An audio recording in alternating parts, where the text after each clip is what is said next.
वन्दे अहं भक्तिचकोरं गौराङ्गनिजप्रेष्ठितं श्रीमते भक्तिवेदान्तस्वामिवनं नमस्तुभ्यं। नमः ॐ विष्णुपदाय राधाप्रेष्ठाय भूतले श्रीमते भक्तिवेदान्तनारायणाय नामिने। नमो महावदन्याय कृष्णप्रेमप्रदायते कृष्णाय कृष्णचैतन्यनाम्ने गौर्तिष्वे नमः। श्री कृष्ण चैतन्य प्रभु नित्यानंद श्री अद्वैत गदाधर श्रीवासादि गौर भक्त वृंद।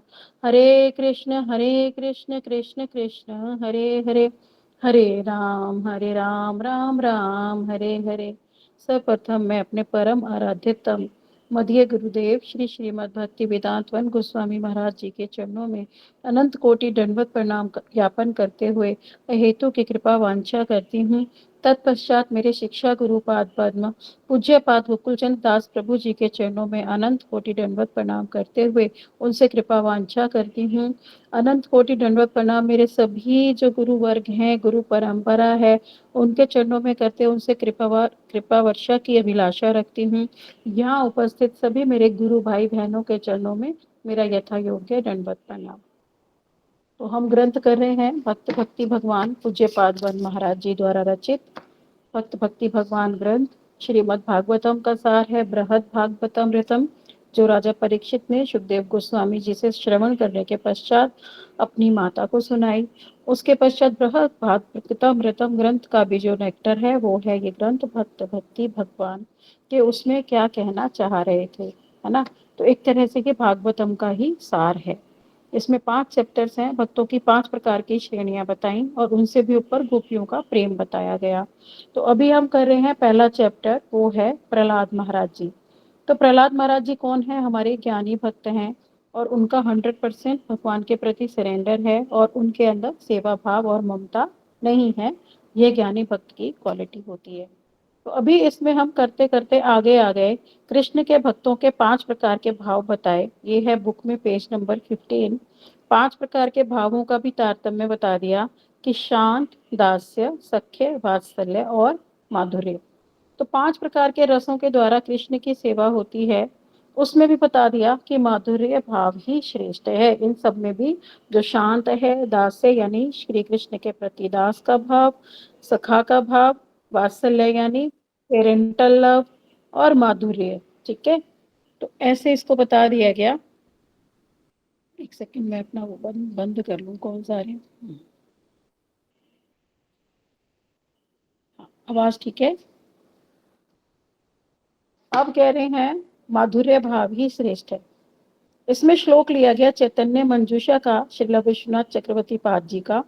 आराध्यो भगवान व्रजे शतयन यस्य तदधाम वृंदावनम रमया काचित उपासना व्रज वधूर्व गण या कल्पिता श्रीमद्भागवतम प्रमाण अमलम प्रेमा पुम अर्थो महान श्री चैतन्य महाप्रभोर मतम इदम तत्रादरो नापरः। तो इतना सुंदर श्लोक है, इसमें बताया जा रहा है, इसके अर्थ में बता रहे हैं कि जो भगवान ब्रजेंद्र नंदन श्री कृष्ण है, ब्रजेंद्र नंदन श्री कृष्ण क्यों कहा? कृष्ण भी हमारे 3 हैं, 3 प्रकाश उनके बताए गए। एक मथुराधीश कृष्ण, एक द्वारकाधीश कृष्ण और एक ब्रजेंद्र नंदन श्री कृष्ण। ब्रजेंद्र यानी ब्रज के इंद्र। ब्रज के इंद्र कौन है? हमारे नंद महाराज, यानी ब्रज के राजा, है ना। उससे हमें ब्रज में इंद्र का मतलब राजा लगाया जाता है ऐसे। तो कह रहे ब्रज के इंद्र यानी नंद बाबा, तो उनके नंदन यानी बेटे कौन हो गए? श्री कृष्ण। तो कह रहे भगवान ब्रजेंद्र नंदन श्री कृष्ण एवं वैसा ही वैभव युक्त, जितना वैभव उनका है वैसा ही किसका है? श्रीधाम वृंदावन का। वृंदावन का वैभव किस लिए बता दिया? क्योंकि वृंदावन में श्री कृष्ण ने लौकिक सदबंधुवत प्रीति के साथ लीला की, नर लीला की। वहां पे कोई उन्हें भगवान नहीं मानता, कोई उन्हें अपना लाला मानता है, कोई उन्हें अपना सखा मानता है, अपना झूठा खिला देता है। यशोदा मैया तो उनके कान तक मरोड़ देती हैं, पिटाई कर देती हैं, डंडे से रस्सियों से बांध देती हैं। तो भगवान को ऐसे कौन बांधता है? जिसका भगवत भाव होता है वो तो सदा अर्चन पूजन करता रहता है, उसकी संभ्रम वृत्ति होती है। तो वो क्या करेगा? बड़े प्रेम से आदर के साथ बात करेगा। पर ब्रज में तो कृष्ण गाली ही खाते, गोपियां कहती हैं छल कंपट कपट धूर्त कहाँ से आया है तू। तो वहां पे कृष्ण को विशेष आनंद आता है कि उन्हें इस तरह की प्रेम मिलता है, कितना ऊंचा प्रेम है ना, कि कृष्ण को भगवान माना ही नहीं जा रहा। अगर उन्होंने कोई लीला कर भी दी बहुत ऊंची, जैसे सर्प पे नृत्य किया उन्होंने, है ना, कालिया नाग पे, और उन्होंने अपनी कन की उंगली पे उठा दिया गोवर्धन पर्वत, तो सब सोचते हैं इसके अंदर तो विष्णु भगवान का प्रवेश है, नारायण का प्रवेश है। क्योंकि गर्गाचार्य जी ने जब उनका नामकरण किया था, तब उन्होंने कह दिया था कि नारायण के ही गुण तुम्हारे पुत्र में हैं। तो जब जब वो ऐसे कार्य करते थे ना, जो लगता था कि भगवान ही कर सकते हैं, तो क्या कह देते थे ब्रजवासी, मैया भी कहती थी अरे अरे मेरे तो लाला को नजर लग गई, अच्छा अच्छा इसके अंदर जो नारायण बैठा है ना वो कर रहा है ये वाले काम, मेरा लाला तो कर ही नहीं सकता, मेरा लाला तो सिर पे जूतियां भी ढोता है, मेरा लाला तो गोपियों से पिट के भी आता है, मेरा लाला तो गोबर भी उठाता है गोपियों के लिए। तो इस तरह से बहुत सारी कृष्ण के इतने सुंदर सुंदर सुंदर लीलाएं हैं ब्रज में। तो कह रहे ब्रज भी वैसा ही क्या है हमारा, एकदम उसका भी बहुत महत्व है, सर्वोत्तम आराध्य वस्तु है वृंदावन भी। अब कह रहे हैं ब्रज बधुओं ने जिस भाव से कृष्ण की उपासना की थी, वह उपासना ही सर्वोत्कृष्ट है। उनका क्या भाव था, गोपियों का कृष्ण के प्रति भाव था कांत भाव, कांत भाव यानी उपपति भाव, है ना। तो प्रियतम मानती थी वो कृष्ण को अपना। तो अभी बता भी दिया कि जैसे पति है, तो एक होता है हमारा जो जड़ जगत में पति है ना, और उससे भी उपपति किसको बोल दिया फिर, कृष्ण को, कि जो सर्वश्रेष्ठ पति है तो वही है सारी जीवात्माओं का। असल में तो जीवात्माएं हैं वो सारी ही स्त्री हैं, उनको अलग अलग रूप दे दिए गए क्योंकि भोक्ता अभिमान था हमारा। तो कोई स्त्री शरीर में आ गई, कोई पुरुष शरीर में आ गए, और आपस में ही भोग करने लगे। किंतु सभी स्त्री हैं, सभी आत्माएं हैं, सब आश्रय तत्व हैं, और विषय तत्व कौन है, कृष्ण। तो वो ही एकमात्र पुरुष है, और उनसे प्रीति ही हमारा एकमात्र लक्ष्य है। तो जो गोपियों की उपासना थी वो थी सर्वोत्कृष्ट यानी सबसे ऊंची। और इसका प्रमाण क्या है, श्रीमद् भागवतम ग्रंथ। कह रहे हैं वो निर्मल है, उसमें कोई मल नहीं है। और उसी का जो शब्द प्रमाण है, जो भागवतम में कहा गया कि प्रेम ही परम परमार्थ है, प्रेम ही सर्वश्रेष्ठ वस्तु है, और प्रेम ही सब कुछ है, प्रेम ही परम परमार्थ यानी परम अर्थ, परम अर्थ परम पुरुषार्थ। ये ही सबसे ज्यादा जो भक्ति का टॉप मोस्ट पार्ट है वो है कृष्ण प्रेम। तो चैतन्य महाप्रभु जो आए 5000 वर्ष पूर्व, कृष्ण और राधा के मिलित रूप जिन्होंने यहाँ पर अवतार ग्रहण किया, तो उन्होंने भी यही कहा था कि कृष्ण प्रेम ही परम पुरुषार्थ है। फिर बोला, जो चैतन्य महाप्रभु का मत था वही सिद्धांत हम लोगों के लिए भी परम आदरणीय है।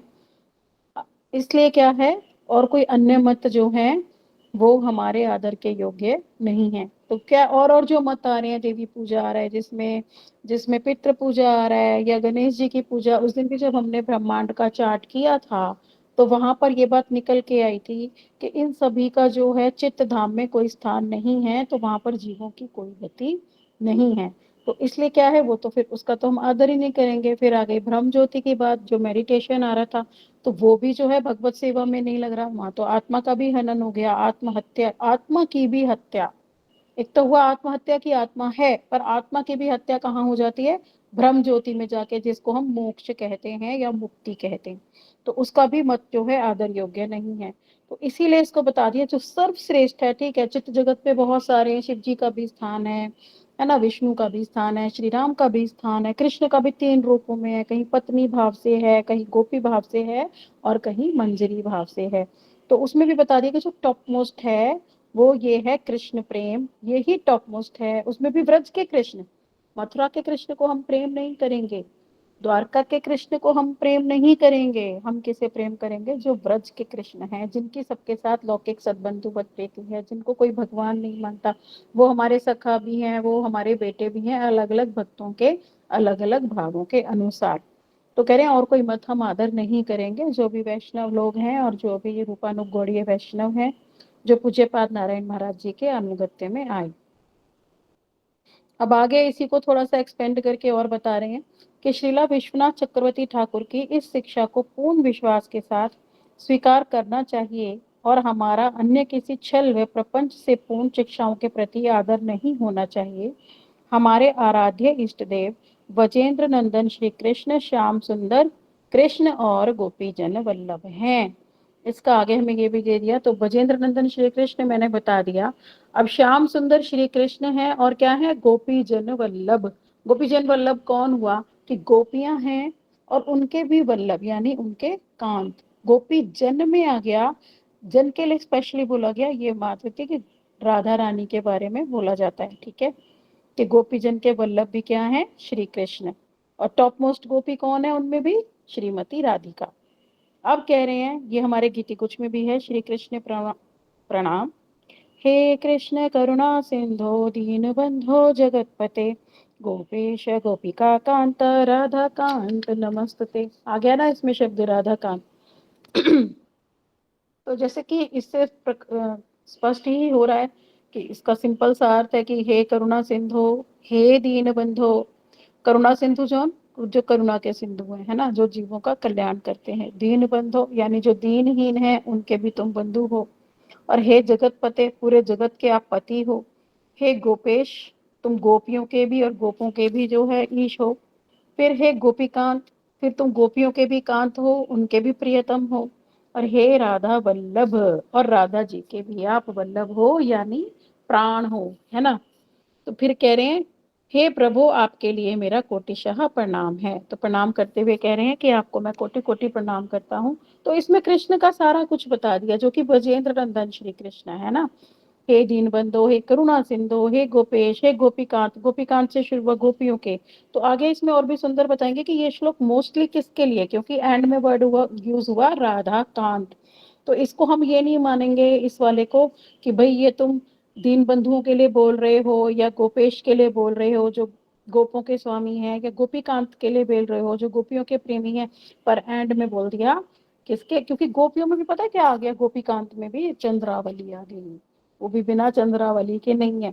तो चंद्रावली क्या है, तदीय भाव की है। तदीय भाव यानी मैं कृष्ण की हूँ, और वो राधा रानी किसकी, मदीय भाव की, कि कृष्ण मेरे हैं। इन दोनों भावों में अंतर क्या होता है, एक बता दिया कृष्ण ने, एक बता दिया मधुस ने। अभी मैं यहाँ इसको स्टॉप करूंगी क्योंकि आगे ये सारा एक्सपेंशन है ही, आगे के चैप्टर्स में आएगा। तो क्या है, चंद्रावली भी है ना, पर क्या है, कृष्ण चंद्रावली के कांत तो हैं, पर उस उससे नहीं है जितने टॉप मोस्ट भाव में राधा रानी के कांत है ना। क्योंकि चंद्रावली का दाक्षिणीय भाव है और राधा रानी का वाम भाव है।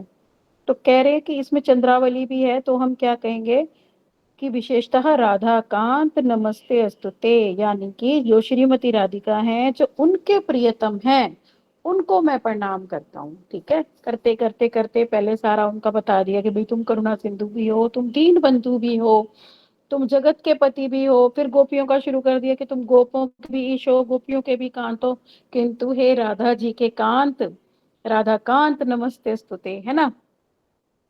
तो अब कह रहे हैं आगे इसी को कॉन्टिन्यूटी में करते हुए कि श्रीमती राधिका ही हमारी ईष्ट हैं।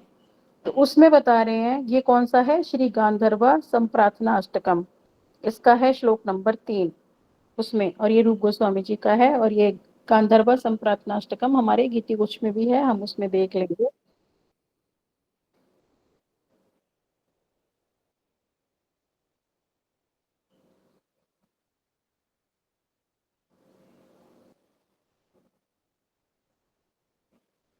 वाम्य भाव है, अपोजिट। ये बातें अभी आगे बहुत डिटेल में आएंगी दीदी, ये तो मैंने थोड़ा सा अभी बस एक छीता कुटा सा मार दिया था इधर, बहुत डिटेल में आने वाली है आगे अभी।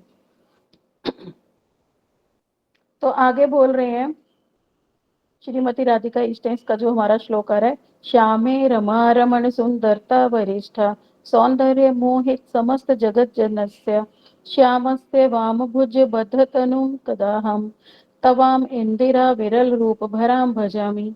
आप कह रहे हैं इसमें रूप गोस्वामी पाजी, हे श्रीमती श्यामे, आपका श्री विग्रह नारायण भगवान की सुंदरता से भी श्रेष्ठ है। अब वो उनका राधा जी को कह रहे हैं कि तुम कृष्ण से भी ज्यादा सुंदर हो, है ना। अपने सौंदर्य के द्वारा समस्त जगत जनों को मोहित करने वाले श्याम सुंदर की बाएं भुजा से निपट है। तो क्या हुआ कि वो बाईं तरफ ही विराजमान है राधा रानी, और वाम अंग से ही वो प्रकट हुई थी कृष्ण के। तो उनको बोल दिया कि आप वाम अंग से आई, तो यहाँ पे भी हो गया कि उनका वाम में भाग है, वाम में भाव है, और वाम अंग से ही आई यानी बाया। एवं आपके रूप की समता प्राप्ति लक्ष्मी देवी के लिए भी दुर्लभ है। मैं तुम्हारी इस प्रकार की छवि का कब भजन करूंगा।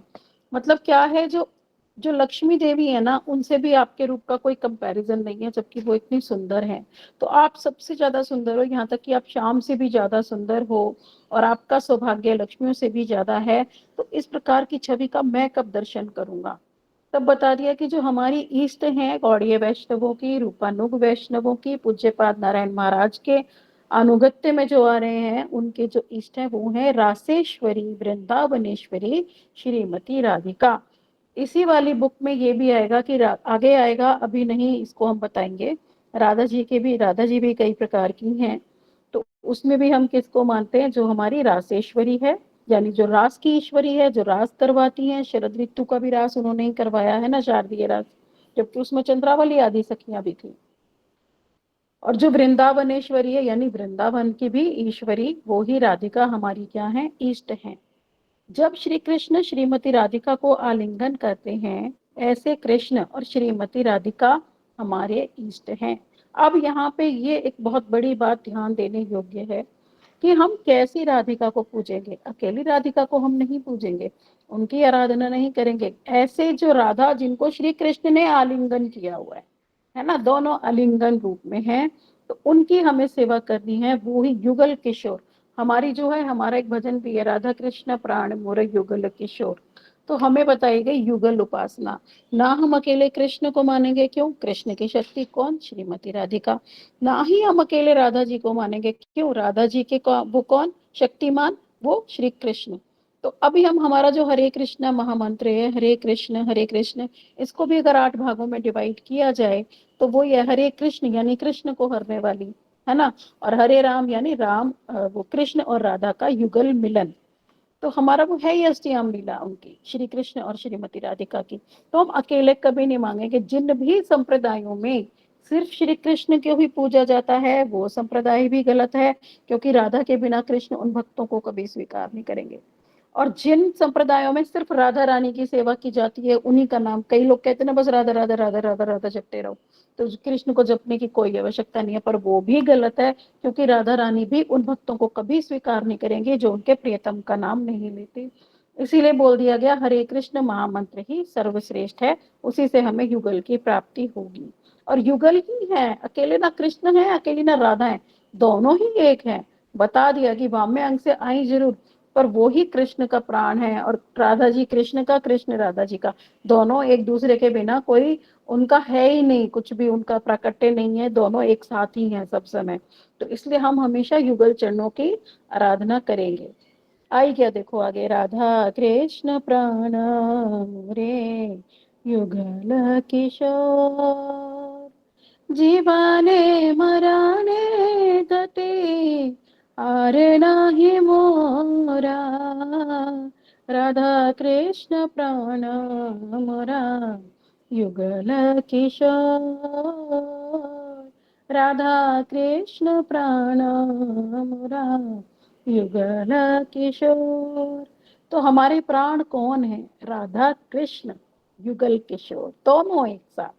और जीवन मरणे गति हार नहीं हो, ना ही मेरे जीवन की कोई गति है इसको छोड़ के, युगल किशोर को छोड़ के, और ना ही मेरे मरने की कोई गति है, यही मेरे प्राण स्वरूप है। अब आगे बता दिया कि वृंदावन में भी हमें कौन से स्थान पे जाना है। अभी तक तो बात हो गई हमारी इष्ट कौन, श्रीमती राधिका। कृष्ण प्रेम हम प्राप्त करेंगे श्रीमती राधिका के थ्रू। क्यों, क्योंकि राधिका जी ही कृष्ण से प्रेम करती हैं, एकांतिक, कृष्ण का एकांतिक प्रेम नहीं है। ये मैंने पहले भी कई सारी क्लासेस में बताया कि कृष्ण को तो सारे भक्तों से प्रेम करना पड़ेगा, महिषियों से भी करना पड़ेगा, माता पिता से भी, गोपियों से भी, सखाओं से भी, वो किसी एक को अपना प्रेम नहीं दे सकते। पर राधा जी का या गोपियों का एकांतिक प्रेम किसके साथ, सिर्फ कृष्ण के साथ, अन्यत्र किसी से उनका प्रेम नहीं। तो जो एकांतिक भक्ति है, जो एकांतिक प्रेम है, वो राधा जी के हृदय में है। तो राधा जी ही हमें दे पाएंगी, क्योंकि जो वस्तु जिसके पास है वो ही इसको दे सकता है, हम नहीं ले सकते उसको जिसके पास नहीं है, है ना। इसलिए क्या होगा, राधा जी के थ्रू हमें कृष्ण प्रेम की प्राप्ति करनी है। अब वो कैसे प्राप्त होगी, तो आगे बता दिया, राधा पदांकित भूमि में हमें जाना पड़ेगा। राधा पदांकित भूमि, अभी वृंदावन में बहुत सारे स्थान है, सखी स्थलियां भी हैं, है ना, सखे के स्थान भी हैं, तो बहुत सारे स्थान है, पर हमें कहाँ जाना पड़ेगा, जो राधा पदांकित भूमि है। जहाँ पे राधा जी के पदों के चिन्ह अंकित हैं या राधा जी वहां पर गई हैं। इसमें बता रहे हैं, इससे पूर्व श्लोक का आरंभ आराध्य के साथ हो रहा है, जो पीछे चला गया हमारा। अब कह रहे हैं कि हमारी सबसे अधिक पूजनीय कौन है, श्रीमती राधिका और श्री कृष्ण और उनका तद्धाम वृंदावन। अब कह रहे हैं जो भगवान का धाम है वो वृंदावन है। धाम और तीर्थ में भी अंतर बता दिया, यहाँ उपस्थित सभी को पता होगा, फिर भी शायद किसी को ना पता हो तो मैं इसलिए बता देती हूँ। धाम उसे कहते हैं जहाँ भगवान स्वयं जन्म लेते हैं, जहाँ स्वयं रहते हैं। और तीर्थ होता है वो देवी देवताओं का भी हो सकता है, बस पूजनीय स्थली, एक होली प्लेस को हम तीर्थ कह देते हैं, पर वहां पे भगवान का जन्म नहीं होता। तो उस तरह कह दिया, धाम और तीर्थ में ये अंतर होता है। तो हम तीर्थ यात्रा तो बहुत करते हैं, पर धाम यात्रा का विशेष महत्व है क्योंकि वो भगवान की स्थली है। अब कह रहे हैं तदधाम वृंदावन। अब भगवान के धाम को वृंदावन कहते हैं। अब कह रहे हैं उसमें भी सबसे उच्च और उत्तम और गोपनीय स्थान क्या है, राधा पदांकित भूमि। वृंदावन में भी बहुत सारे स्थान हैं, सखी स्थलियां हैं। सखी स्थली में एक आता है हमारा तटीय स्थान, तो उसको हम बोलते हैं कि वो चंद्रावली का स्थान है, तो उस पे हम कभी नहीं जाते, क्योंकि हमारा तो भाव तदिया में नहीं है, हमारा भाव मध्य में है कि कृष्ण मेरे हैं। तो इसका भी बहुत एक्सपेंशन हो जाएगा तदिया और मध्य का, पहले भी मैंने कहा था, तो हम इसको बाद में देखेंगे। तो इसीलिए क्या है, राधा पदांकित भूमि में ही वृंदावन में हमें वास करना पड़ेगा। उसमें भी टॉप मोस्ट क्या है, राधा कुंड। अब आगे कह रहे हैं कि वृंदावन में जाने के लिए कौन सा है, राधा पदांकित भूमि। क्यों, क्योंकि कृष्ण ने और जो श्रीमती राधिका है वहां पे उनकी अंतरंग प्रेममयी लीलाएं हुई। वो कौन सी लीलाएं हैं, वो राधा कुंड पे हुई है ना, वो यावट में हुई, और संकेत स्थली जो नंदगांव और बरसाने के बीच में है। तो जहाँ पे राधा और कृष्ण की मिलन होता था, और वहां पे उनकी इतनी सारी लीलाओं पे हमारे ग्रंथ भी हैं पूज्य पाद नारायण महाराज जी के, जहाँ पे लीलाएं दी गई है ना। तो अब कह रहे हैं श्रीला भक्ति विनोद ठाकुर हमें इन्हीं स्थानों पर जाने के लिए निर्देश देते हैं, क्योंकि यहाँ पर श्री राधा कृष्ण ने मधुर कुंज भंग लीलाएं की। कुंज भंग लीलाएं रात्रि के अंतिम पहर में 3:30 से 6 बजे के बीच में होने वाली निशांत लीलाएं हैं। तो कितने बजे से कितने बजे तक होती हैं ये वाली कुंज की लीलाएं उनकी, 3:30 से लेकर 6 बजे के बीच में। और इसी समय हमारा क्या होता है, 4:30 बजे मंगल आरती होती है। वो भी हमारी निशांत लीला की आरती है। वो इसलिए होती है कि वो बंदरी आ जाती है ना, और वो जटिला कुटिला आ गई, जटिला कुटिला आ गई, पक्षी चू चू चू चू चू चू करने लगते हैं कि भाई उठ जाओ, अब तुम दोनों अलग हो जाओ और अपने अपने गांव में जाओ, भोर होने वाली है। उदिल अरुणा बोल दिया कि भाई आने वाला है सूरज है ना, तो तुम उठो और जाओ अपने अपने उसको। तो वो कितने बजे से, 3 से 6 के बीच में, 3:30 से 6 के बीच में होती है। और इसीलिए जो गौड़ीय वैष्णव लोग हैं मंगल आरती अवश्य करते हैं, ताकि हमारा निशांत लीला में राधा रानी के कुंज में प्रवेश हो, सेवा कुंज में हमारा प्रवेश हो। इसीलिए मंगल आरती का विशेष महत्व है। अब कह रहे हैं जो ब्रजमंडल परिक्रमा होती है उस समय जब बरसाना से नंदगांव की ओर हम जाते हैं, तब क्या होता है, संकेत स्थली बीच में पड़ती है। जब हम नंदगांव जाते हैं ना परिक्रमा में, अभी हम कुछ दिन पहले भी गए थे सोनिया दीदी के साथ, तो हम संकेत स्थली नहीं जा पाए वहां पे, क्योंकि रात बहुत हो गई थी तो अंधेरा हो गया था। कुछ प्लेसेस हमने किए थे, वीडियोस में भेज दूंगी, वहां की दीदी ने भेजी भी थी मुझे, मैं भूल गई ग्रुप में डालना। तो वहां पर कह रहे हैं जो संकेत स्थली ना, उसमें संकेत करते थे कि आज हम वहां पर मिलेंगे, है ना। तो वहां पे मिलके बहुत मीठी मीठी मीठी लीलाएं होती थी राधा और कृष्ण की। कह रहे हैं तो वृंदावन में जो राधा पदांकित भूमि है वो क्या है, नाम बता दिया। एक है निधि वन, एक है निकुंज वन, और एक है टेर कदम। तो यहाँ पे हमें जाना चाहिए जहाँ श्रीला रूप गोस्वामी ने भजन और साधन किया। रूप गोस्वामी जी ने टेर कदम पे बहुत सुंदर लीला की थी। टेर कदम भी हम ही अभी लोग गए थे लोग, सैटरडे को ना हम लोग, तो टेर कदम पे बड़े सुंदर मोर के हमने दर्शन किए, बहुत सुंदर बड़ा सा मोर था। तो उसने बड़े सुंदर दर्शन दिए। और इतना अच्छा लगता है, टेर कदम पे कृष्ण टेर लगाते थे अपनी को, इसको चराने ले जाते थे गायों को। बहुत सुंदर वहां सरोवर भी है, अति सुंदर रमणीय स्थान है टेर कदम। तो वहां पे वो पेड़ के ऊपर चढ़ के ना आवाज लगाते थे, कवली धमली। तो सारी की सारी गाय वहां इकट्ठी हो जाती थी, और वहीं पर वो हमारी खीर वाली लीला भी हुई थी। कि जब रूप गोस्वामी जी और सनातन गोस्वामी पाद जी दोनों राधा जी का चिंतन करते हुए राधा कथा कर रहे थे और उनका खीर खाने का मन हो गया था, तो स्वयं राधा जी ने आकर वहां पर खीर बनाई थी। इसीलिए जब भी हम लोग वहां परिक्रमा के लिए जाते हैं ना गुरुदेव के अनुगत्य में, तो वहां के जो पुजारी हैं वो हमेशा खीर का प्रसाद हम लोगों को दिया करते हैं वहां पे। और राधा बनकर आते हैं, वो पल्लू ओढ़ के ना बड़ी सुंदर सी लीलाएं करते हैं। जो जो लोग भी गए उन्हें पता होगा कि कैसे वो राधा बन के सबको खीर देते हैं अपने हाथ से। फिर कह रहे हैं जो शुद्ध शुद्ध भक्त हैं, जो गौड़ीय वैष्णव हैं, उनका क्या है, सखी स्थली में प्रवेश निषेध। सखी स्थली वही आ गई, यानी चंद्रावली का स्थान। चंद्रावली के स्थान पे हम लोग कभी नहीं जाएंगे, क्योंकि हम अगर वहां चले गए तो राधा जी हमसे रुष्ट हो जाएंगी, एकांतिक भाव हमारा राधा जी के प्रति भंग हो जाएगा। तो अब उन स्थानों के बारे में बता रहे हैं कि हमें जो है सखी स्थली में कभी भी नहीं जाना चाहिए, जो चंद्रावली के स्थान है। तो रघुनाथ दास गोस्वामी जी ने लिखा भी है, वो रघुनाथ दास गोस्वामी एक ब्रजवासी को मारने के लिए दौड़े थे। क्यों? क्योंकि वो सखी स्थली से ना एक दोना ले आया था बड़े वाला। और उन्होंने कहा रघुनाथ दास गोस्वामी जी में, अरे तुम इतना बड़ा दोना कहाँ से ले आए, इतना बड़ा दोना तो कहीं वृंदावन में मिलता नहीं। तो उसने कहा कि मैं तो ये सखी स्थली से लाया हूँ, चंद्रावली के स्थान से। तो रघुनाथ दास गोस्वामी जी बहुत क्रोधित हुए थे और बोले, मैं तुम्हारी छड़ी से मार लगाऊंगा। तुम्हें केवल उसी स्थानों पर जाना चाहिए जहां पर श्री राधा कृष्ण ने मधुर लीलाओं का संपादन किया, और हमारा प्रयास एकमात्र श्रीमती राधिका की सेवा के लिए ही होना चाहिए। राधा मेरी स्वामिनी, मैं राधे को दास। तो वे ही मेरी स्वामिनी हैं और मैं उनका दास हूँ। तो इसमें रघुनाथ दास गोस्वामी क्या कह रहे हैं कि मेरा कृष्ण से क्यों संबंध, मेरा कृष्ण से डायरेक्ट संबंध नहीं है। मेरा संबंध क्यों है? क्योंकि श्रीमती राधिका को उनसे प्रेम है, असीम प्रेम। और वे राधा जी के नाथ हैं, इसलिए मैं उनसे प्रेम करता हूँ। ब्रजवासी सदैव यही प्रार्थना करते हैं कि हे राधिके, जन्म जन्मांतर मुझे वृंदावन में और वृंदावन में भी तुम्हारे गांव बरसाने में जन्म देना। हम सखी स्थली की कभी पूजा और आराधना नहीं करेंगे, सखी स्थली में हम कभी प्रवेश नहीं करेंगे। उसमें बहुत सारे स्थान है, जैसे हमारा राधा टीला है, तटीय स्थान है, और भी बहुत बहुत स्थान है वृंदावन में। तो ऐसे स्थानों पर हमें जाना नहीं चाहिए। अब आगे कह रहे हैं, भक्ति विनोद ठाकुर जी का है ना गीतमाला में, देखीते देखीते, देखीते देखीते भूली बाताबे, निज स्थूला परिचया, नयने हेरि ब्रजपुर शोभा, नित्य चेदानंद माया, नित्य चेदानंद माया।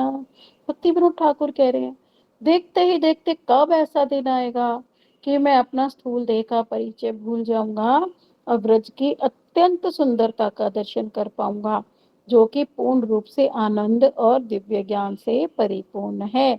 तो भक्ति विनोद ठाकुर भी कह रहे हैं कि कब ऐसा दिन उपस्थित होगा मेरे जीवन में, कब ये स्थूल शरीर, जो हमारे पंच भौतिक शरीर है, जो हमारे मांस हड्डी से बना हुआ है, कब मैं इसका परिचय भूल जाऊंगा, यानी कब मैं भूलूंगा नैमित्तिक कार्य। हम बार बार नैमित्तिक और नित्य पे बात करते हैं, क्योंकि यही एक दो सर्वश्रेष्ठ शब्द हमें दे दिए भक्ति विनोद ठाकुर जी ने, नित्य और नैमित्तिक। तो नैमित्तिक मैं कब भूल जाऊंगा? अभी तो हमारा नैमित्तिक ही नहीं छूटता, मेरा पति, मेरा बच्चा, मेरे पड़ोसी, मेरा घर, है ना। और नित्य कौन है? नित्य है आत्मा। आत्मा का काम मैं कभी करता नहीं। और आत्मा के प्रिय बंधु कौन है? हरि, गुरु और वैष्णव। हम क्या है, अपने हरि, गुरु और वैष्णवों को उतना सम्मान और उतना डेडिकेशन देते नहीं जितना डेडिकेशन अपने सगे संबंधियों को हम दे देते हैं। वही बात बार बार आ जाती है कि हमें, अरे नहीं, उसका जन्मदिन है तो जाना ही पड़ेगा, उसकी एनिवर्सरी है तो जाना ही पड़ेगा, उसके पिताजी की आज तिथि है तो उसने इनवाइट किया है तो जाना ही। वहां तो हम जाते ही जाते हैं, क्योंकि भाई रिश्तेदारी है, रिश्तेदारी निभानी है। किंतु अगर गुरुदेव का प्रोग्राम हो, किसी वैष्णव ने ऑर्गेनाइज किया हो, तो उसमें हम अपना कंफर्टेबल लेवल देखते हैं कि हम कंफर्ट हैं वहां जाने के लिए कि नहीं है। तो हम बड़े आराम से बहाना बना देते हैं, अरे आज तो मेरी ना भाभी के यहाँ जन्मदिन था, अरे आज तो मेरे भाई ने इस उत्सव के लिए मुझे बुलाया था, आज तो हमारी फैमिली गैदरिंग थी, है ना। पर हम कहते, किसको हमने प्रायोरिटी दे दी? हमने उसको गौण कर दिया, भजन को गौण कर दिया, गुरु को गौण कर दिया, वैष्णवों को गौण कर दिया। तो प्राथमिकता क्या बनी हमारी? कि हमारे रिश्तेदार तो क्या है, हमारा स्थूल परिचय है। तो वो यही कह रहे कि कब मैं स्थूल देह के परिचय को भूलूंगा, कब मैं ये सोचना भूलूंगा कि मैं ये नहीं हूं। मैं गुरु का दास हूँ, मैं आत्मा हूँ, तो मेरा पहला फर्ज क्या है, आत्मधर्म, कि कहाँ से मुझे कीर्तन करना है, कहाँ कथा श्रवण करने को मिल रही है, मुझे गुरुदेव ने बुलाया है, गुरुदेव आए हैं, हमें मुझे जाना है। चाहे मैं बीमार हूँ, चाहे मेरे को स्लिप डिस्क हो रही है, चाहे मेरे पैरों में दर्द है, चाहे मैं किसी भी कंडीशन में हूँ, पर मेरे गुरुदेव आए हैं तो मुझे आत्मधर्म का पालन करने अपने गुरुदेव के पास अवश्य ही पहुंचना है। पर हम कहाँ गलती कर बैठते हैं कि नहीं, आज तो मेरी जिठानी के यहाँ फंक्शन है, आज मेरे भाई के यहाँ है, तो हम क्या करते हैं, प्राथमिकता उसको दे देते हैं। तो अब हम इसको अगर इवेल्युएट करें तो हम प्राथमिकता किसे दे रहे हैं, हम प्राथमिकता दे रहे हैं अपने स्थूल शरीर को, है ना, और हम नैमित्तिक कार्य को प्राथमिकता दे रहे हैं। हम सूक्ष्म शरीर को और उसको प्राथमिकता नहीं दे रहे, अपने नित्य शरीर को, है ना। तो इसमें भक्ति विनोद ठाकुर वही कह रहे हैं कि कब ऐसा दिन आएगा, देखते देखते यानी भजन करते करते करते करते कब ऐसा दिन आएगा कि मैं स्थूल देह का परिचय भूल जाऊंगा, और जो ब्रज की सुंदरता है, जो बताया गया चित्त है, जिसका दर्शन गुरुदेव करते हैं। कि एक बार अकबर की कथा आती है ना, कि अकबर आए और उन्होंने कहा एक संत से कि मुझे आप कोई सेवा बताइए। वो हरिदास जी से बहुत ज्यादा प्रभावित हुए थे, और उन्होंने कहा कि मुझे अपना कोई सेवा बताइए, मैं वृंदावन धाम की सेवा करना चाहता हूँ। तो हरिदास जी बोले, अरे कोई आवश्यकता नहीं है सेवा की, तुम जाओ। तो वो पर जिद करने लगे कि नहीं, मुझे तो आप सेवा बताओ। तो बोले अच्छा ठीक है, यमुना जी का ना एक किनारा टूट गया थोड़ा सा, तो वो रिपेयर करा दो। तो अकबर तो राज्य अभिमान में थे, तो अकबर बोले, अरे मैं तो राजा हूँ, बस इतनी छोटी सी सेवा, छोटा सा किनारा ही मुझे कराना है। बोले अच्छा तो हम जाओ, देखो तो सही, उसे कराओ तो अकबर वहां चल के गए। तो उनको तो भाई वो तो देख के पागल हो गए, क्योंकि उन्हें तो चित्त धाम के दर्शन करा दिए उन्होंने, हरिदास जी ने। अब वो देख रहे हैं वहां इस किनारे पर तो इतनी महंगी मणियां लगी हुई हैं कि मैं अगर पूरे भारतवर्ष को हजारों बार बेच के भी पैसा लाऊं ना, तो भी इसमें एक मणि नहीं लगा सकता। इतनी चिंता मणि, इतनी सुंदर मणियां यहाँ पे लगी हुई हैं। तो क्या कह रही है कि कब मुझे उस वृंदावन के दर्शन होंगे जो चित्त है, और वो दिव्य ज्ञान से परिपूर्ण है, और जब पूर्ण रूप से आनंद है कृष्ण और राधा के साथ सब समय, तो कब मुझे उस वृंदावन का दर्शन होगा, जिस वृंदावन का दर्शन दर्शन हमारे गुरु वर्ग करते हैं। और उनके अनुगत्य में जब हम परिक्रमा करने जाते हैं, तो धीरे धीरे जाते जाते जाते कब गुरुदेव की महत की हमारे ऊपर कृपा हो जाएगी, और कब हमें भी वो चित्त नेत्र प्रदान कर देंगे, कब हमें कब एक झलक दिख जाएगी वहां की, कि यहाँ पर कृष्ण दिख जाएंगे गुरुदेव की कृपा से एक ना एक दिन हमें, है ना। कि यहीं पे कृष्ण वंशी वादन करते थे, यहीं पे कृष्ण गोपियों को लेकर आते थे, तो यहाँ पे कृष्ण कैसे चलते थे, कभी ना कभी गुरुदेव के साथ जाते जाते जाते जाते कभी ना कभी हमें कहीं तो कृष्ण चलते हुए दिख ही जाएंगे। पर होना क्या चाहिए, गुरु निष्ठा होनी चाहिए, मैं मेरा नहीं होना चाहिए। तब जाके हमें ऐसे दर्शन गुरुदेव चित्त दर्शन वृंदावन के करा देंगे। अभी तो हमें धूल मिट्टी कुत्ते सुअर सब नजर आते हैं वहां पे, अभी हमें चित्त कुछ नजर नहीं आता, पर कहते एक एक लता पत्ता भी वहां की चित्त है। साधु बैठे हैं वहां पर भजन करने, गोपियां बैठी हैं, तो ये भी चित्त ही है, चित्त धाम का प्रकाश ही है। कहते महाप्रलय जब उपस्थित होगी तब सर्व कुछ सर्वनाश हो जाएगा, पर वृंदावन धाम का कभी नाश नहीं होगा। क्यों, क्योंकि ये चित्त धाम है ना। इसलिए हमें यहाँ पे कहाँ जाना चाहिए, राधा पदांकित भूमि में, जहाँ कृष्ण और राधा की निकुंज लीलाएं हुई। अब आगे बता रहे हैं कि एकमात्र ब्रज रसिक शुद्ध वैष्णव का अनुगत्य करना चाहिए। तो नोट किया सबने कि यहाँ पे क्या बता दिया। पहले तो पहला पॉइंट बताया कि राधा रानी को ही अपना इष्ट मानेंगे। दूसरा पॉइंट बताया कि राधा पदांकित भूमि में ही जाएंगे, और अगर वास करना है तो राधा पदांकित भूमि में ही करेंगे। सखी स्थली में हमारा प्रवेश निषिद्ध है। फिर अब बता दिया कि उसके लिए हमें करना भी क्या पड़ेगा, शुद्ध ब्रज रसिक वैष्णव का अनुगत्य करना ही पड़ेगा। तो वो कौन है, जिसको कृष्ण का और राधा का अनुभव प्राप्त है, उसमें आ गए हमारे गुरु। तो हम जब तक उनका, ये हमारे वैष्णव भी हैं बहुत से जो शुद्ध रसिक वैष्णव हैं, तो उनके अनुगत्य में जब हम ब्रज रस की कथाएं सुनेंगे ना, तब हमारे हृदय में योग्यता उत्पन्न होगी कि कैसे कृष्ण लीला करते थे। कभी भी अपने अपने गुरुदेव के अनुगत्य में बैठो, जब वो भागवतम करते हैं तो बड़ी श्रद्धा के साथ हमें बैठना चाहिए। और जब वो हमें बाल लीलाओं का, दामोदर लीला का श्रवण कराते हैं, कृष्ण की इतनी सुंदर सुंदर लीलाएं बताते हैं, तो कोशिश करो उन्हें अनुभव करने की। अगर हमने उन्हें अनुभव करने की कोशिश की ना, तो हमारे सामने वो लीलाएं पिक्चराइज होनी शुरू हो जाएंगी। क्यों? क्योंकि जब गुरु हमारे हमें श्रवण कराते हैं ना, तो वो एक कृष्ण एक सेवक को उसको अनुभव करने की भी योग्यता देते हैं। तो किंतु हमारा भी तो पात्रता होनी चाहिए ना, तभी तो वो तो दे ही रहे हैं। अब जैसे एग्जाम्पल दिया था पहले भी कि बारिश हो रही है, पर अगर कोई उल्टा ही बर्तन पड़ा है तो उसमें कैसे जल भरेगा? सीधा तो होना चाहिए ना हमारा। तो हमें कथाओं में बैठना ही, अपने कान रूपी दोनों को पूरा खोल कर बैठना चाहिए कि गुरु क्या कह रहे हैं, और उन लीलाओं का चिंतन करना चाहिए। तब हमारे आगे वो पिक्चराइज होगा कि कैसे कृष्ण गोचारण कर रहे हैं। वेणुगीत में कितना सुंदर बताया गोचारण, गऊओं के पैर कैसे हैं, सिर कैसे हैं, कैसे उन पे सोने के आभूषण बने हुए हैं। तो हमें इतनी सारी चीजें गुरुदेव ने बता दी, पर हमें उसका चिंतन तो करना पड़ेगा, तभी तो हमारे चित्त में वो पिक्चराइज होंगे ना। तो इसीलिए कह रहे हैं कि क्या करेंगे हम, रसिक शुद्ध वैष्णव का संग, यानी अपने गुरुदेव का संग तो कभी भी नहीं छोड़ना। जहां जहां गुरुदेव कथा करें उसको पूर्ण रूप से हमें प्रयास करके वहां पहुंचकर उनके सामने उस कथा का श्रवण करेंगे। तब जो ब्रज की लीलाएं है ना, वो हमारे हृदय में प्रवेश करेंगी, इस हृदय का कल्मश नाश होगा, और गुरुदेव अपने भावों को हमारे हृदय में स्थापित कर देंगे। अब कह रहे हैं इस जीवन में क्या करना है हमें, ब्रजवासियों का और युगल किशोर की सेवा करनी है, यही हमारा साध्य है और यही साधन भी है। तो इसमें क्या करना है, हमें उत्तम वैष्णवों का संग करना पड़ेगा, वो भी शुद्ध ब्रज रसिक वैष्णव, तो जिनका हृदय क्या है, सदैव ही ब्रज प्रेम से परिपूर्ण है और ब्रज की लीला और कथा में मग्न है। तो वो कौन, हमारे रूप गोस्वामी पाद है ना, जीव गोस्वामी पाद, सनातन गोस्वामी पाद, रघुनाथ दास गोस्वामी जी, जो कि हमारे वहां पे भजन करते थे राधा कुंड में, और इतना भजन करते थे वो धूप में बैठ जाते थे।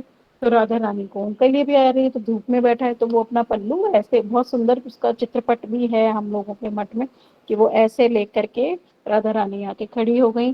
तो बाद में उन्हें डांट भी पड़ी कि तुम्हारे ऊपर तो राधा रानी पल्लू करके धूप में खड़ी थी, तो तुम्हें लज्जा नहीं आती, तुम अपने लिए झोपड़ी नहीं बना सकते हो क्या, जो ऐसे बैठते हैं और उनको तुम्हारी सेवा के लिए आना पड़ता है।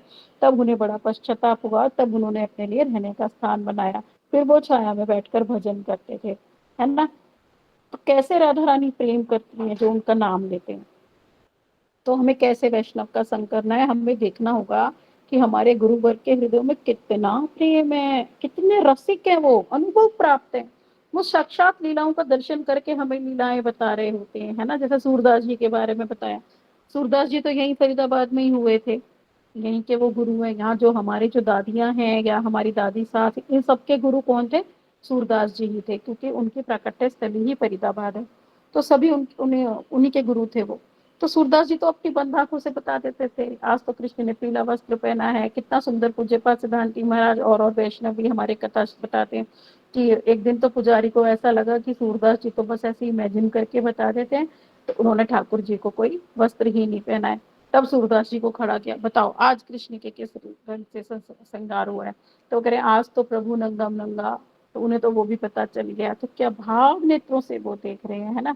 तो ऐसे गुरुओं का हमें संग करना चाहिए जो कृष्ण के प्रति अनुभव प्राप्त है और जिनके हृदय में प्रेम कूट कूट के भरा हुआ है ना। तो ऐसे गुरुओं को कभी गुस्सा भी नहीं आता, कभी आप गुरु वर्गों के फेस पे गुस्सा नहीं देखोगे, क्यों, वो हमेशा एक आनंद में रहते हैं और उनके फेस पे हमेशा स्माइल रहती है। तो वो कभी भी क्रोध नहीं करते, मैंने गुरुदेव को आज तक कभी क्रोध करते हुए नहीं देखा। तो फिर कह रहे हैं उस वैसे ही उत्तम वैष्णवों का भी हमें संग करना चाहिए, जिनके हृदय में ब्रज प्रेम हो। और क्या है, हर प्रकार से हमें कुछ भी करके साधु और वैष्णवों का संग हर प्रकार के लोगों का नहीं करना चाहिए हमें। ठीक है, बहुत सारे साधु हैं, बहुत सारे वैष्णव हैं, पर हमें ये देखना होगा कि वो शुद्ध ब्रज रसिक वैष्णव हैं या नहीं है। तो हर प्रकार का संग नहीं करेंगे, क्योंकि शास्त्र के अनुसार क्या है, चार संप्रदाय है प्रमाणिक, वो है श्री, ब्राह्म, रुद्र व कुमार, यानी ये सनत कुमार जी का हो गया। तो कह रहे इसमें भी हम कौन से, ब्रह्म मध्व गौड़ीय संप्रदाय, जो दूसरा वाला है ना वो हमारा है। हमें इन सभी संप्रदायों को आदर तो करना चाहिए, किंतु अनुगत्य किसका करना है, ब्रज के उत्तम ब्रज रसिक वैष्णवों का ही। तो अनुगत्य हम किसका करेंगे, जो हमारे ब्रज के रसिक वैष्णव हैं। अब भक्ति विनोद ठाकुर जी कह रहे हैं, वैष्णव देखिया पड़िब चरण हृदय बंधु जानी, वैष्णव ठाकुर प्रभुर कीर्तन दिखाई बेदास मानी। तो वो इसमें क्या कह रहे हैं कि हमें, मुझे जब भी किसी शुद्ध वैष्णव के दर्शन प्राप्त होंगे, तो जो भगवान के शुद्ध भक्त हैं तो मैं उनके चरण कमलों में पूर्ण रूप से समर्पित हो जाऊंगा। अब इसमें कह रहे कोई ऐसा वैष्णव हमें दिखे तो सही, जैसे हमारे हमारे सामने पूज्य, जब अभी तो हमने जिनको देखा है उनके बारे में मैं यहाँ पे बात कर रही हूँ, जिनको हमने देखा नहीं उनके बारे में कैसे। तो अभी हमने पूज्यपाद भारती महाराज जी को देखा अपने समक्ष, है ना, अभी तो वो नित्य लीला में चले गए। तो कितने उनको तो देखते ऐसे बस भगवत नाम ही हमारे हृदय में आ जाता था, है ना। परिवाजक महाराज जी को हम देखते हैं, कितने उनका भी आज तो है, वो हमारे ऊपर आशीर्वाद दे रहे हैं, वो भी ब्रज रस रसिक वैष्णव है। और हमारे जो गुरु वर्ग हैं वो भी सभी ब्रज रस रसिक वैष्णव हैं। तो क्या है, ऐसे शुद्ध वैष्णवों के अगर दर्शन भी हो जाए ना, तो उनके चरण कमलों में हमें पूर्ण रूप से लोट पलोट करके पूर्ण रूप से सरेंडर हो जाना चाहिए। बस इनके मुख से हमें कुछ हरि कथा सुनने को मिल जाए, इनके मुख से हमें कुछ ऐसा श्रवण करने को मिल जाए लीला का, कि उस लीला में हमारा प्रवेश हो जाए। अब कह रहे हैं इसमें भक्ति विनोद ठाकुर जी क्या कह रहे हैं कि भाई उत्तम रसिक वैष्णवों की शरणागति करो, यही उनकी सुंदर शिक्षा है। और फिर कह रहे हैं कि उनकी शरणागति के बिना, अगर हमने व्रजरस रसिक वैष्णवों के, जिनके हृदय में राधा और कृष्ण की निकुंज कुंज की निभृत लीलाएं हैं, अगर हमने उनसे वो नहीं श्रवण की, तो हमारे हृदय में कभी भी भक्ति देवी आएगी नहीं। यानी जो रागानुगा भक्ति है, जो मंजरी भाव में भक्ति है, वो हमें उन कथाओं को सुने बिना, वो भी ऐसे नहीं कि किसी के भी मुख से सुन ली, नहीं। तत्व ज्ञान के लिए तो हम सबसे सुन सकते हैं कि भाई एक्चुअल में ये क्या है, परकीय भाव क्या है, वो सारा क्या तत्व ज्ञान। पर हमें अगर अनुभव चाहिए उसका, तो वो हमें ब्रज रस रसिक वैष्णव ही प्रदान करेंगे। तो उन्हीं को किसकी संज्ञा दे दी भक्ति विनोद ठाकुर जी ने, हृदय बंधु, यानी जो मेरे हृदय के निकट बंधु हैं। अभी तो क्या फिर वही बात आ जाएगी दोबारा, कि अभी हम हृदय बंधु किसे समझ रहे, स्थूल शरीर को, जो स्थूल शरीर के संबंधी है, माता पिता ये सब है ना, तो उनको हम क्या कर रहे हैं, अभी हृदय बंधु समझ रहे हैं, पर वो हमारे इस शरीर के बंधु हैं, हमारे हृदय के बंधु नहीं है। तो कौन है हमारे वैष्णव, जो हमारे गुरु वर्ग हैं, जो हमारे गुरु भाई बहन है, वो है हमारे हृदय के बंधु। तो हमें उन्हीं की सेवा करनी चाहिए, हमें उन्हीं का संग भी करना चाहिए। क्यों?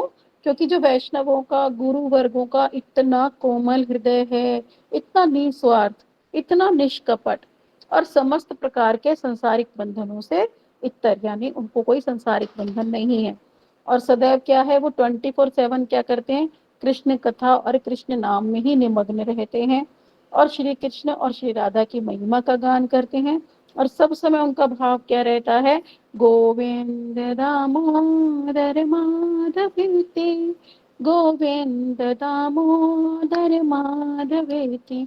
तो कितना सुंदर कि वो सब समय, हम देखते हैं अपने गुरु वर्गों को देखते हैं कि सब समय हरि कथा में ही उनका निवेश, हरि कीर्तन में ही उनका निवेश।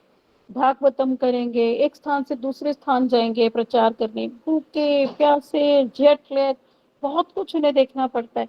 क्या वो विदेशों में घूमने जाते हैं? नहीं, वो तो प्रचार के लिए, हम जैसे जीवों के कल्याण के लिए, कि पता नहीं कौन सा जीव मेरे इंतजार में बैठा है, कौन से जीव का मैं कल्याण कर दूं। तो कितना इन गुरु वर्गों का भाव होता है ना। तो और सब समय दिखेंगे, किसी को भी खोल लो, किसी भी महाराज जी को आप देखोगे लाइव कथा में ही आ रहे होंगे, सब समय हरि कथा ही वो हमें श्रवण कराते रहते हैं। तो वो 24/7 भजन में रहते हैं, और सब उन्हीं का संग करना, उन्हीं की सेवा करना, ये चीज हमें पकड़नी ही पड़ेगी। अगर हम अपने मैं मेरे में ही रह गए, शरीर के ही संबंधों में रह गए, और तो हमारा बिल्कुल क्या हो जाएगा, पतन हो जाएगा, और हमें भक्ति में एबी सीधी भी हाथ नहीं लगेगा, हम शून्य ही रह जाएंगे। अब आ गया जो इस सब का जो टॉप मोस्ट है, टॉप मोस्ट क्या आएगा, क्योंकि क्या बता दिया, 3 चीजें बताई। अच्छा मुझे कौन बताएगा मैंने 3 चीजें क्या बताई, और इस ग्रंथ में क्या 3 चीजें बताई गई? कोई हैंड रेज करेगा कि हमने अभी क्या 3 चीजें पढ़ी जो कि माधुर्य भाव के अनुसार आवश्यक है हमारे लिए। संगीता दीदी बताइए, आप बताइए संगीता दीदी।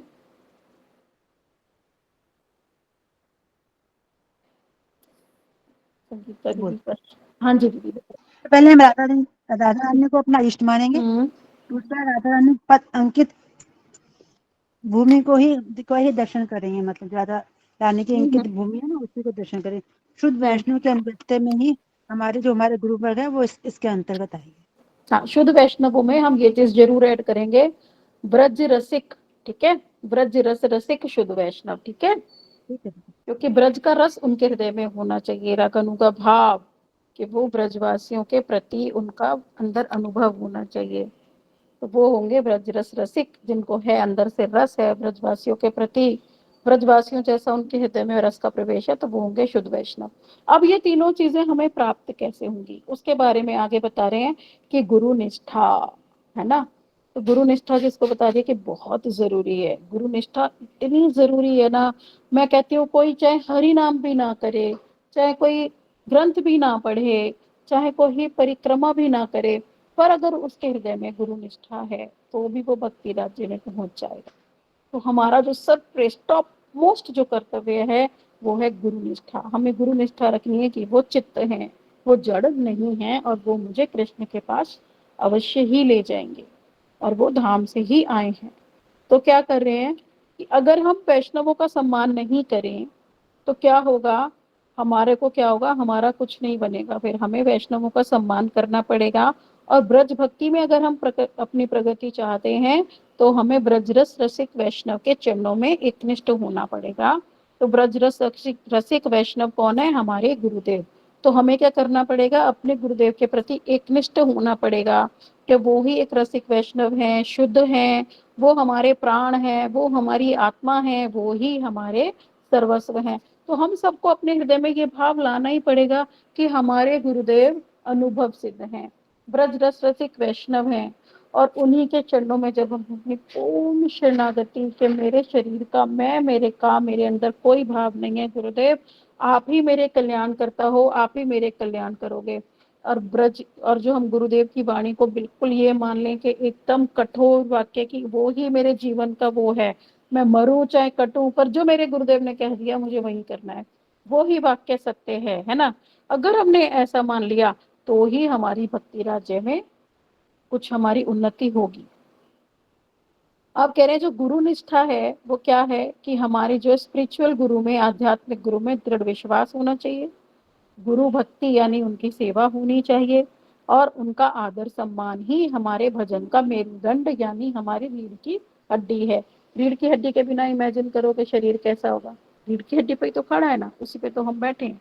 अगर हमारे शरीर में रीढ़ की हड्डी हो ही ना तो शरीर हमारा यूं ऐसे ऐसे हिलता रहेगा, उसका कोई वो कुछ भी नहीं कर पाएगा, है ना। तो भजन का मेरुदंड कौन हो गए, हमारे गुरु। और गुरु निष्ठा व गुरु भक्ति ही हमारी साध्य वस्तु है। देखो यहाँ पे शब्द इस्तेमाल किया, साध्य वस्तु, इसको अंडरलाइन कर लो। और अगर इसका डिटेल लिखना है तो इसका डिटेल भी लिख लो कि गुरु भक्ति ही, अभी हम क्या कर रहे हैं, साध्य और साधन दो वस्तु है ना। साधन क्या कर रहे हैं, हम हरि नाम कर रहे हैं, एकादशी कर रहे हैं, ग्रंथ सेवन कर रहे हैं, हरि कथा श्रवण कर रहे हैं, तो ये हमारा हो गया साधन। पर इस सब से हमें चाहिए क्या, साध्य। एक तो नॉर्मल उसमें बता दिया हमारा साध्य है कृष्ण प्रेम, पर यहाँ पर लिख दिया कि हमारा साध्य क्या है, गुरु निष्ठा। तो हमें अभी अपने भजन कीर्तन हरि नाम इस सब से क्या मांगना है, कि कैसे ही मेरे गुरु चरणों में गुरु निष्ठा हो जाए, कैसे मैं अपने गुरु के प्रति एकांतिक शरणागत हो जाऊं, है ना। अब क्या है, अगर गुरु निष्ठा नहीं है, गुरु जी कौन है, हमारे मंजरी हैं, है ना। तो क्या है, अगर हमारी मंजरियों के चरणों में निष्ठा नहीं है तो उसमें क्या है, राधिका और ललिता देवी हमें कभी स्वीकार ही नहीं करेंगी। अब पूज्यपाद नारायण महाराज के अनुगत्य में, पूज्यपाद नारायण महाराज जी कौन, हमारे रमण मंजरी। तो क्या हुआ, वो हमें, वो किसके अनुगत्य में, ललिता देवी के अनुगत्य में। तो ललिता देवी उस यूथ की क्या है, हमारी युथेश्वरी। और श्रीमती राधिका और श्रीमती ललिता देवी हमें कभी स्वीकार नहीं करेंगी गुरु निष्ठा के बिना। अगर हमारे हृदय में गुरु निष्ठा नहीं है, गुरु भक्ति नहीं है, तो हमें वो कभी भी स्वीकार नहीं करेंगी। क्यों, पहले तो मंजरी के चरणों में हमें होना पड़ेगा सरेंडर, तभी हमारा दास अनुदास, दास अनुदास, दास अनुदास वो वाला भाव हमारे अंदर आएगा, और तभी हमें उनके चरणों में उन्हीं के थ्रू होते होते सेवा मिलेगी। तो क्या होना चाहिए, हमारा सारा ध्यान अपने गुरुदेव के श्री चरण कमलों पर केंद्रित होना चाहिए।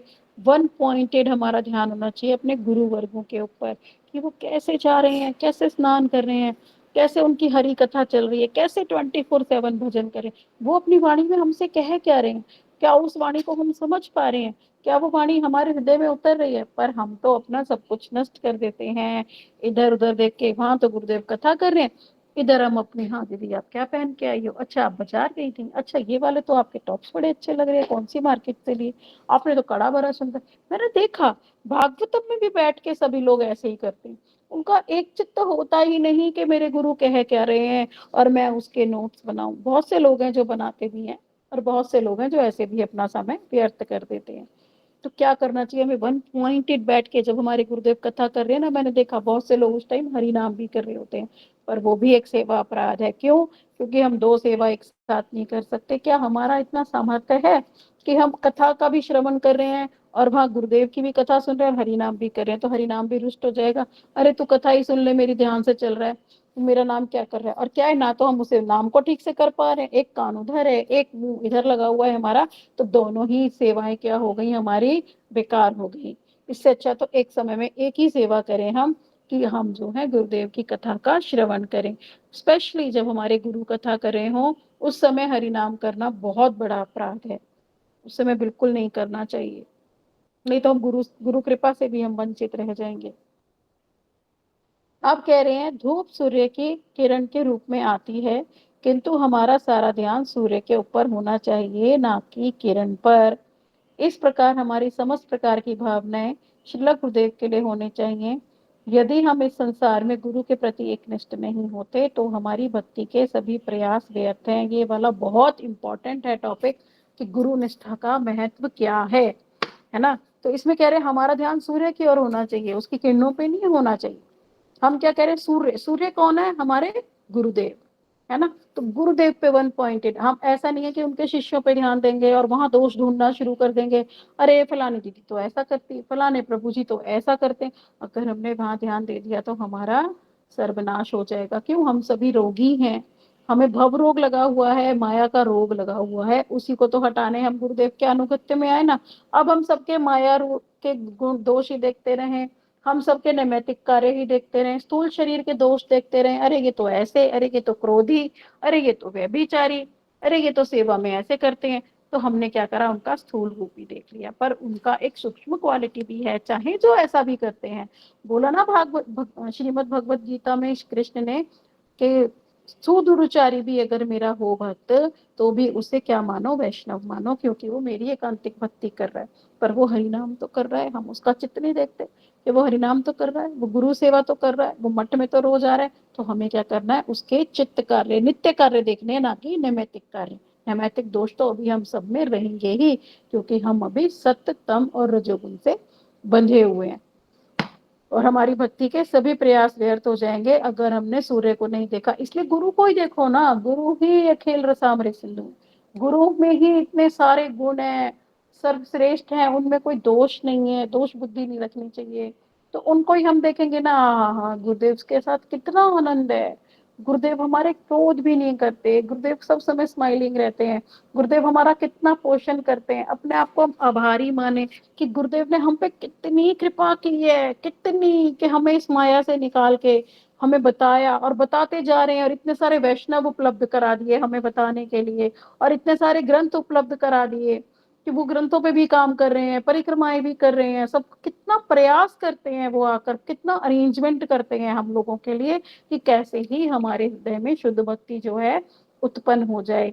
इसलिए गुरु के प्रति हमेशा एकनिष्ठ रहो, गुरुवाणी को एक निष्ठता से सुनो, और उसका एक एक शब्द हमारे हृदय पे अंकित हो जाए, जो हमारे गुरुदेव कह रहे हैं।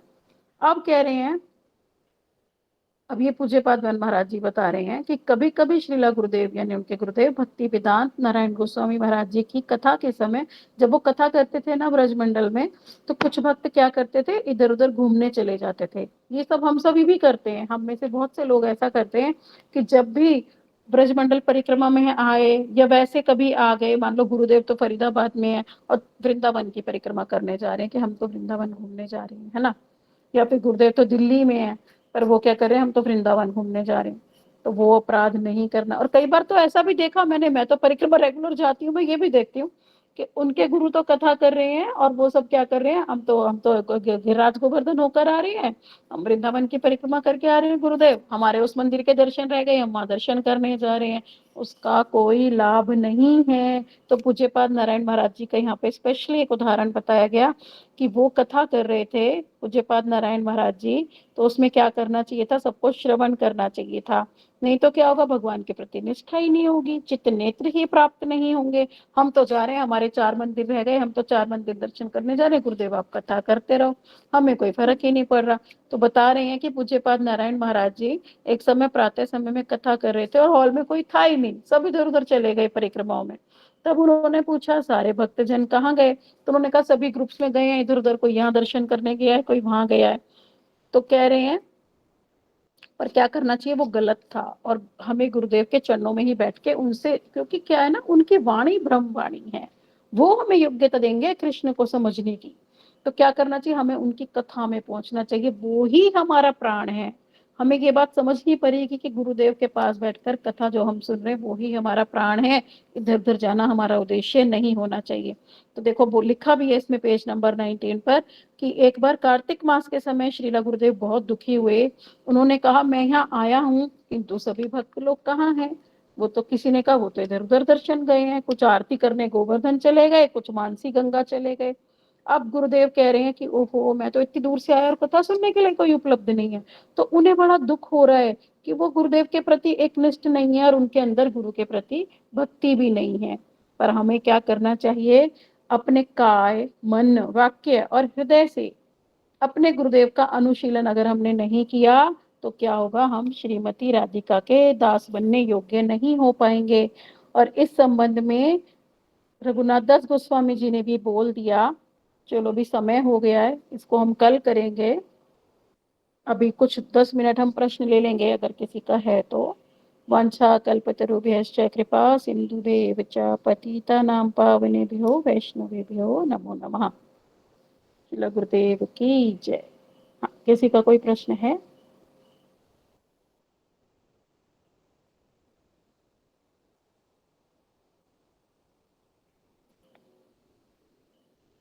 किसी का भी हैंड रेज नहीं हो रहा है?